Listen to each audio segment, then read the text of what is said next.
আমাদের শিল্পীরা বছরের বছর ছবি হয় না, এখন কারোর সাথে কারোর দেখা হয় না, সাক্ষাৎ হয় না। আইলে একদিনে এই যে 2-3 দিন নির্বাচনে আসি, এই দেখা হয়, আনন্দ লাগে।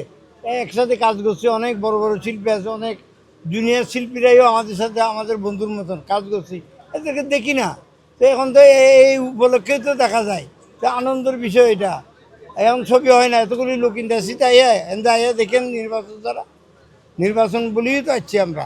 নির্বাচন তো হওয়া উচিত সবসময়, আর যোগ্য ব্যক্তিদেরকে নির্বাচিত করা উচিত। যোগ্য বলতে কি, যারা কাজ করবে, যারা দেখতে, ভোটারদেরকে আমি অনুরোধ করবো এভাবে তারা যেন, যারা আগ্রহ বেশি তাদেরকে যেন নির্বাচিত করে। আগ্রহ নাই, আমার জোর করে পাস করলো, আমি তো 2 দিন পরে আসবো না সমিতিতে, ওই ধরনের লোকজন যেন পাস না হয়। কালার এক্সপার্ট এবং ডার্ক স্যাপ সমৃদ্ধ অরিক্স অ্যাডভান্স ডিটারজেন্ট পাউডার আপনার লন্ড্রি এক্সপার্ট। আমি তো উস্তাদ, আমার 2 প্যানেল আমার চাকরিতে আছে, 2 প্যানেলেই নাম বলা। এরা যারা জিতবে তারাই কাজ করবে আমি আশা করি, নইলে এভাবে কষ্ট করে দাঁড়াইতো না তারা। কিন্তু এর ভিতরে বাসা নিবে মানুষ, শিল্পীরা, যে কাদেরকে পাওয়া দেবে সবসময়, এটা তো চাবি শিল্পীরা তাদের সেবা করার জন্য।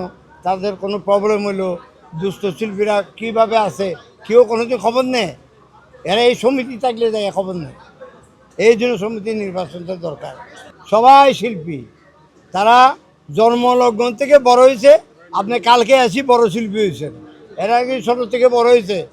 দেখেন প্রত্যেকের ব্যাকগ্রাউন্ড, আজীবন তারা এখানে কাজ করে গেছে, এরাই বড় শিল্পী। বড় ছোটো কি আবার, যারা সম্ম দিবে, যারা বেশি অভিনয় করবে, অভিনয়কে ভালো লাগবে, তারাই তো শিল্পী।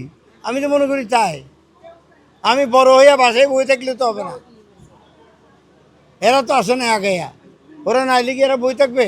নির্বাচন তো করতে হবে, ছোটো বড় মিলিয়ে করতেছে, এটা সমিতির জন্য করতেছে। আমি তাদেরকে উৎসাহ দিই, তারা এভাবে যেন করুক।